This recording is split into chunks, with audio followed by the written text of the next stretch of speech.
Carefree, wherever you may be, we are the famous CFC. Welcome back to Football Therapy, ladies and gentlemen.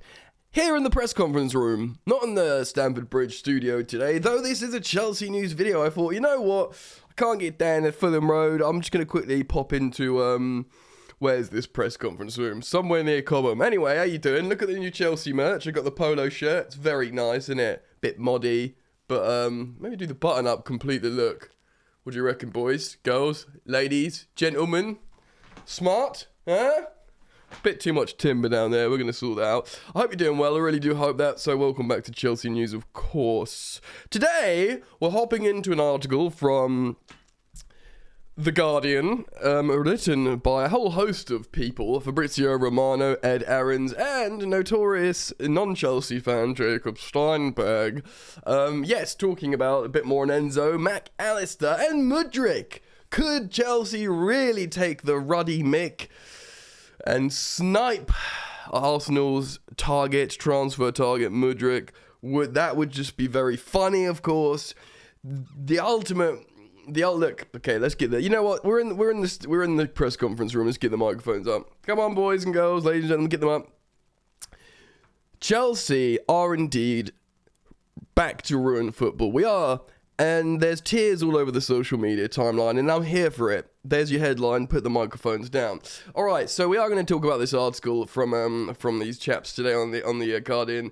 Chelsea are looking to have the most sensational January transfer window ever, spending serious peas on Enzo Fernandez. Of course, he did potentially play his last game for Benfica last night. He started, rather shockingly. A lot of people thought perhaps he wouldn't start. Apparently, he did played it safe, knocked it about a little bit, and people were citing and referencing when Kai Havertz played for Bayer Leverkusen, when we thought he wouldn't do because he was going to sign for Chelsea, and he just sort of knocked it about and played it safe. Similar vibes, because we've already know from what Fabrizio Romano and other people say is Enzo Fernandez has said yes to the marriage, or to the proposal of Chelsea for the marriage at Stamford Bridge. Here's the hello handsome mug. You can't see. Well, can you see it then, folks? Hello handsome. Come on, where's this? There's two blinding light, the studio light. Yes, there's studio lights here in the press conference room. So hopping in, oh yeah, by the way, like and subscribe should you want to support to the channel. Seeing 2022 out in style, with lots of clicky likes on the video. Thank you for doing that, dear sweet friends. Right, so Chelsea add McAllister, another World Cup winner and Brighton player, and Mudryk to Fernandez on list of January targets. Chelsea have identified Brighton and Hove Albion's Alexis McAllister as an alternative to Enzo Fernandez if a deal for the Benfica midfielder proves too costly during January, while the West London club could also hijack Arsenal's bid for Shakhtar Donetsk winger Mikhailo Mudryk. Apologies for poor pronunciation. Now, quickly, before we get into this, the drop-off from Enzo Fernandez to McAllister would be disappointing. It would be a bit of an anti-climax. Now, no disrespect to McAllister, who had a really good World Cup, by the way, and by all accounts is a very good midfielder and probably would represent a sensible purchase in terms of monetary outlay. And of course, seeing as now we're a Galactico version of Brighton, though I do believe we're under Brighton in the table, in theory we're a Galactico version of Brighton, we generally like to take things away from Brighton and bring them to SW6. So, this is not a slight on McAllister, but probably a little bit more of a disappointing response to maybe not getting Enzo Fernandez after the player himself has said yes to the Chelsea move, and Chelsea are willing to pay the money for him. They just want to structure it in such a way where we don't have to pay so much up front. Fernandez, who established himself as one of the most exciting young players of his generation when he helped Argentina win the World Cup, has emerged as a key target for Graham Potter as he looks to revamp the midfield. And revamp we must, ladies and gentlemen. Chelsea have contacted Benfica over a deal for the 21-year-old who was voted the best player at Qatar 2022, and hoping that acting quickly will help them win the race to sign the midfielder. Acting quickly would offer Benfica an opportunity to replace him as quick as possible as the January transfer window opens tomorrow. We are on the eve of the transfer window, the cusp of a new dawn of exciting transfers. So Benfica reportedly made their position very clear. Look, if we're going to do this, baby girl, we're going to do this quick, because we need to get a replacement in very, very fast. Because they are, of course, in a title race, I believe, for the first time in 4 years, or certainly on to win the title for the first time in 4 years. And of course, they've got a really favourable draw in the next round of the Champions League, which they are still in, which Benfica naturally are very happy about. Great stuff for them.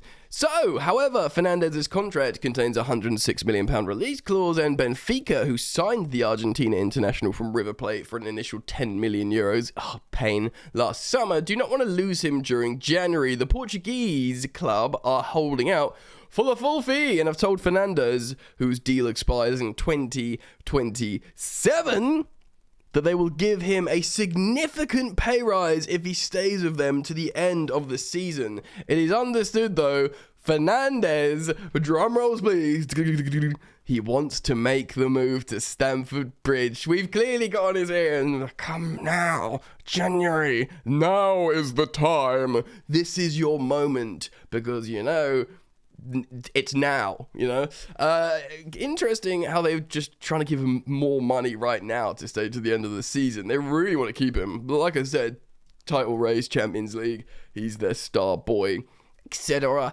etc. But they lost last night, so they're probably thinking, his head's gone, sell him to Chelsea.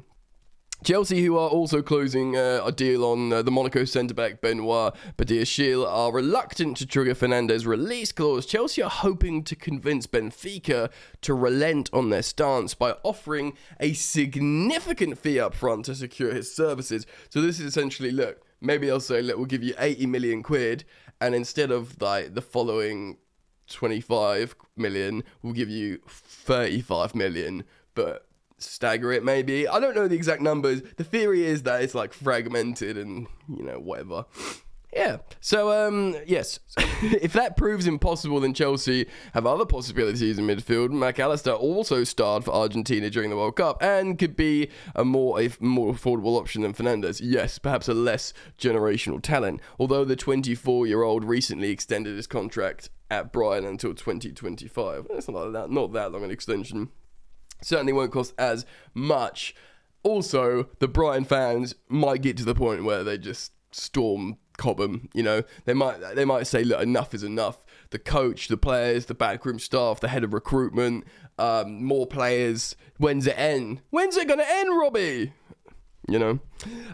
Potter coached McAllister at Brighton and is keen to bolster his options in midfield. We keep talking about this. Chelsea are close to extending N'Golo Kante's contract before he becomes a free agent in the summer, but the Frenchman has not played since suffering a torn hamstring in August. He's had surgery as well, hasn't he? Kante has endured a series of injury problems and is not expected to feature until March. Well, ever since the Europa League final under Maurizio Sarri, where he was great, but he probably shouldn't have played.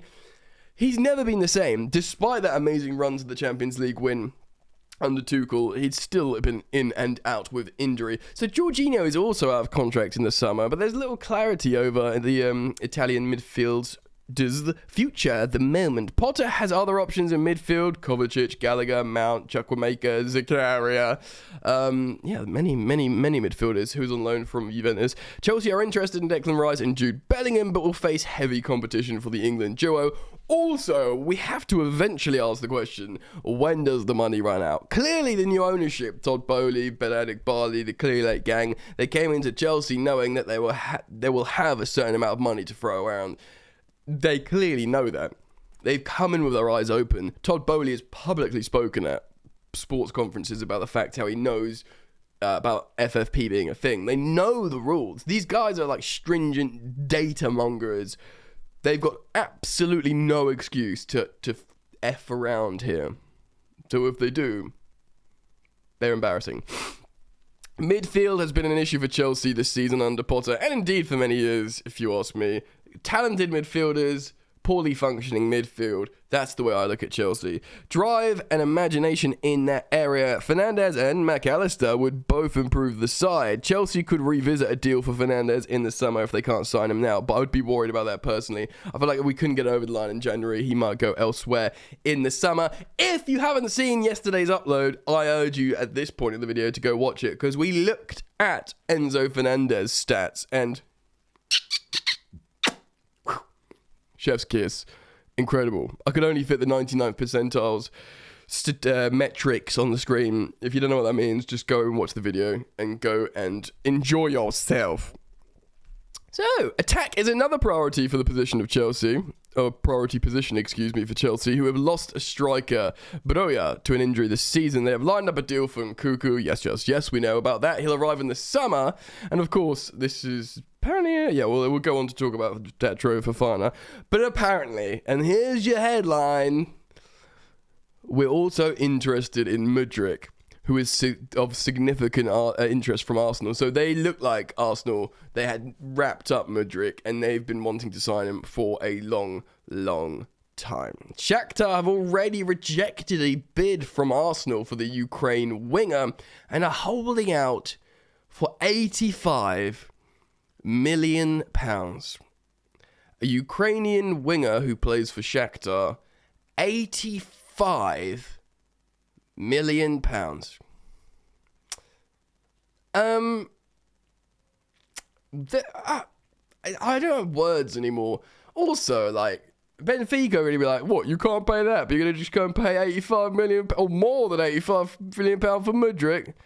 I don't understand anything anymore. I'm just getting swept along, like in a wild football river that you don't understand anymore. Don't swim against it. Don't try and understand it and try and do breaststroke. Just let yourself go. Flow down the river. See where it takes you. That's where I'm at, man. So he's a quick and tricky winger, impressed for the Ukrainian club during the group stage of the Champions League, and has also dazzled at international level. It would be a major coup if Chelsea could beat Arsenal to the 21-year-old who was targeted by Brentford last summer. Yeah, Brentford was scared off about the £85 million transfer fee. You buy a bloody club for that. Yeah, it's wild. But it does go down with, like, Chelsea's, 21, what about the army of 21-year-olds team of tomorrow, and we've spoken about this before. Having already agreed a deal to sign David Datro Fofana from the Norwegian side Molde, Chelsea are close to making Badiashile their second signing of the window. Personal terms have already been agreed with the 21-year-old who's made his senior debut in September but missed out on France's World Cup squad. It is expected he will cost 35 million euros. With bonuses still under negotiation. Well, Badiashile, by all accounts, the more I hear people talk about him, sounds like a very sensible purchase at centre-back. I was listening to Joe Tweedy talk about it on the London is Blue podcast. I was just seeing many opinions around social media about his aggressive and direct play. Very, very confident centre-back. And on that left side, you're looking for a confidence and assertiveness to march forwards and take that ball and pass it to Enzo Fernandez, who then plays a beautifully, worked through ball that maybe Pulisic, if he still plays for Chelsea, runs onto, or someone else. Pick your poison, do you know what I mean? A player, and we score goals, win games, generate points, dominate the league, and become whole again. Easy. Science.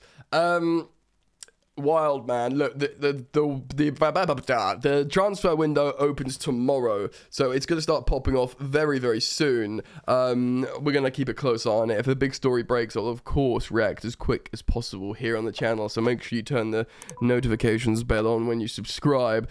And if I don't upload again tonight or today from a big news story, I bid you a happy new year, and I look forward to seeing you tomorrow. Hopefully, depending on my philosophical and existential state. Take care of yourselves. Peace.